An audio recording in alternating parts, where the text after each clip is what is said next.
And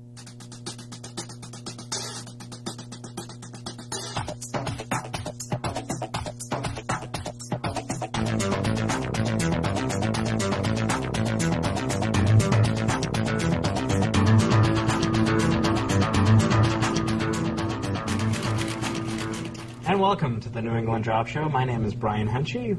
Welcome to our show, which is about recent college graduates. And with us today is Catherine Blake. She's an entrepreneur and the founder of Sales Protocol International. She has a passion for sales, marketing, business development, and a heart for encouraging others to do their personal best.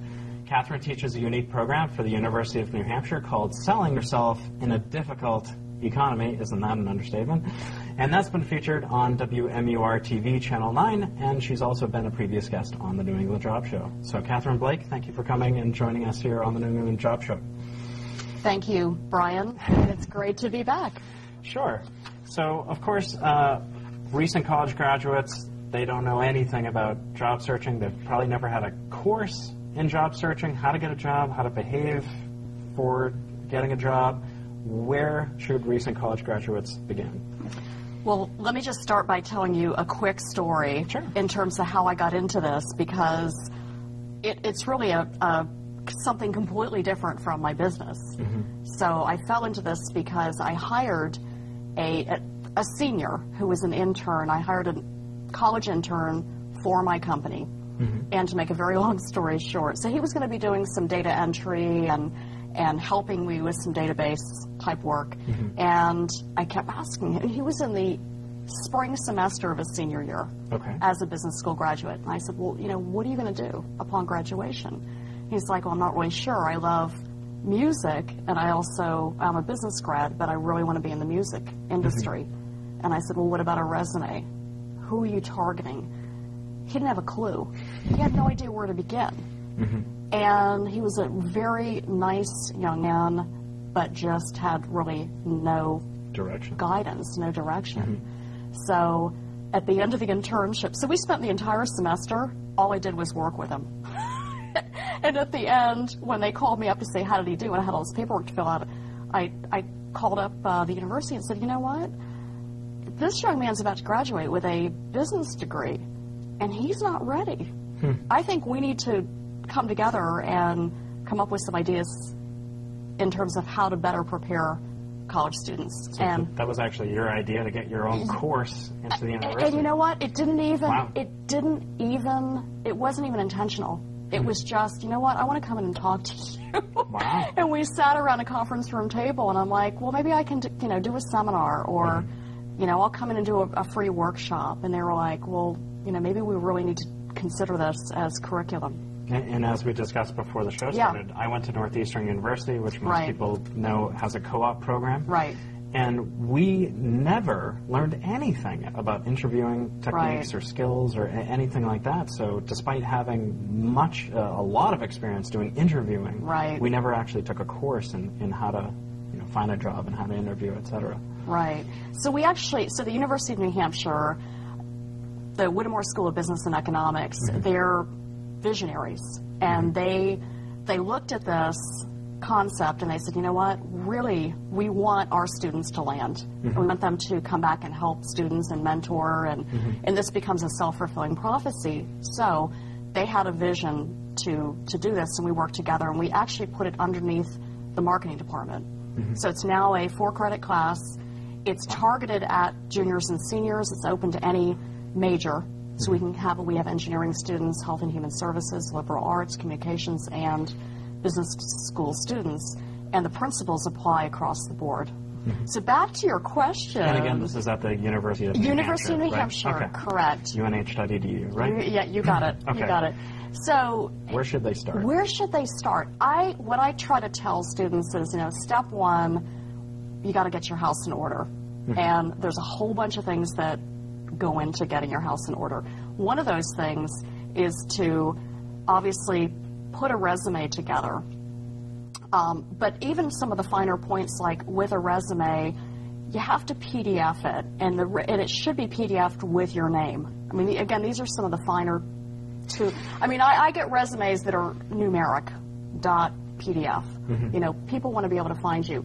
A second thing is to come up with you mean like right, in the file name. They don't even include their name. They don't even include their name in the file name. Wow. Right. I mean, that seems really basic. And also, it should be pointed out, some companies say we want it in a .doc format, or we want it in RTF, or text only on our website. But whatever. So you're recommending have your name in the file name and a PDF, if that's the way they want. Particularly if they want to, if they want to find it on their file server later on. So, I mean, that's some of the basic things, but also a quick list of references. And this is something that you want to make sure you have, like, ready to go. So 5 references, and they should look like business cards, by the way. So it should have the person's name, their organization name, their title, the address, the URL, the phone, and the email. Why 5? Because typically, if you're going to get hired, 3, usually they have to call 3. Well, I can't always get a hold of 3 people. So this gives you 2 more to fall back on. So a list of references, your resume, cover letter, we can talk more about those. Those are 3 basic things. The next thing you want to make sure you do is a social media audit. And that means going through your Facebook, And I actually just did this recently because a friend of mine, actually John LaRosa, who was here on the New England Job Show a couple months ago, sent me an article talking about how you have to make your social media online profile as attractive as humanly possible to any potential employer. So whatever you do, you have to make it look like exactly, if somebody was just did a search on the internet looking for somebody to fill a particular spot, you would have all the keywords and everything set up just right. So anyway, go ahead. I didn't mean to. No, absolutely. And another quick story. We had a person that took the class that I teach a student, and he said to me, he goes, this young woman friended me on Facebook, and I didn't think anything of it, because, I go to a lot of social events on campus. He's very popular. He didn't think anything of it. It turns out her dad worked at an insurance company, which I won't name on the show here, but he looked over her shoulder because he wanted to look at the candidate on Facebook, so she friended him. Wow. And then he said, screen very, so there's all kinds of things. What employers figure, if they can see what you look like on Facebook, they have a pretty good sense of who you are and what your character is and the kind of people you hang around with. So it's important. And I know people, that's a whole other topic, but. And while we're on this very quick thing about social media, another tip for everybody at home, be clean on your Facebook and LinkedIn profiles. Make sure that nothing you have on there is going to be inappropriate. You want to just think everything that gets on the internet is there forever. Right. So you want to be as attractive as possible to any potential employer that might be looking for somebody with your kind of skills. But you don't want them to eliminate you. So continue. No, and you're absolutely right, and I agree. We always tell the students, if you can't show it to your grandmother, then a potential employer may not. I actually, on Facebook, if I actually delete friends who swear, because I don't want any cursing to ever be on any of my Facebook or status updates, because I just don't want it. I'm friends with a lot of people in radio and television now on Facebook, and I just don't want that anywhere on my profile. So I mean that's important. Another thing we need to talk about, Brian, is the whole photography issue or concern. Everyone needs to realize that having one professional headshot for their job search is hugely important. And you want to make sure, obviously, LinkedIn, that's from a social media standpoint for job seekers. It's obviously number one. I always mention Facebook because most people have Facebook. LinkedIn should be fully populated, fully up to date. Get a professional headshot. Don't have a professional headshot standing in your kitchen in front of the kitchen cabinet, okay? And I've seen all kinds of headshots. Oh boy. Go on location. Make sure you look like you're about to walk out the door for an interview. Okay. Make sure that's on your LinkedIn profile. And then if you're a blogger, and I encourage people to set up a blog. You can set up a blog pretty easily with WordPress or Blogger. It's free of charge. And if you do a couple of postings, you can put the URL in there in your LinkedIn profile. Right. Right. Right. And we are running a little time on time. Okay. Tell us also where should people look and what can they do to set themselves apart from other candidates? Well, first of all, I want to make sure that we do have a visual on the Getting Hired checklist. Okay. Which slide number? So that would be the third slide. Okay. So it'd be Slide great number if 3. we could bring that up. Okay. And, okay. So, again, social media audit, go through, Google yourself online, see how you're looking for a potential employer, because they will Google your name. The second thing is, we talked about the professional headshot, LinkedIn profile. 2 more things I want to mention is, one is a top 10 target list. And what this is to come up with 10 organizations that you want to work for. Right.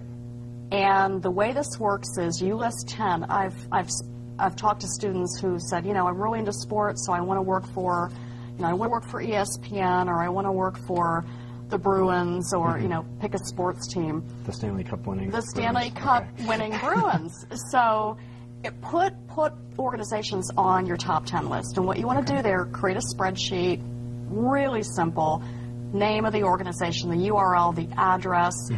Then pick the department you want to work in. So if you're interested in sports and you're a marketing person and you want to work for the marketing department, find out who the director of marketing is. Put that person's name in there. This is on your spreadsheet.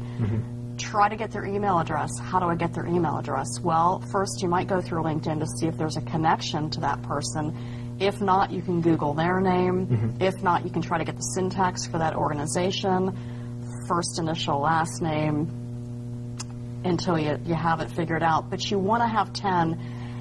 When you approach these organizations, if one doesn't work out, you put another one on, so you always have 10. So you're always working through a targeted list of 10. And it's important to always have an idea of what companies actually hire most of the people in your line of work, because after all, you want to make sure that you are going after the right companies, but also if you're networking with other people, that they will think of other companies similar to those companies, and maybe eventually you'll find a way into one of those companies through your networking context. Or a supplier. We had a gentleman in class who was a basketball player and actually was interested in, he actually was playing for a foreign country, believe it or not, as an undergraduate student.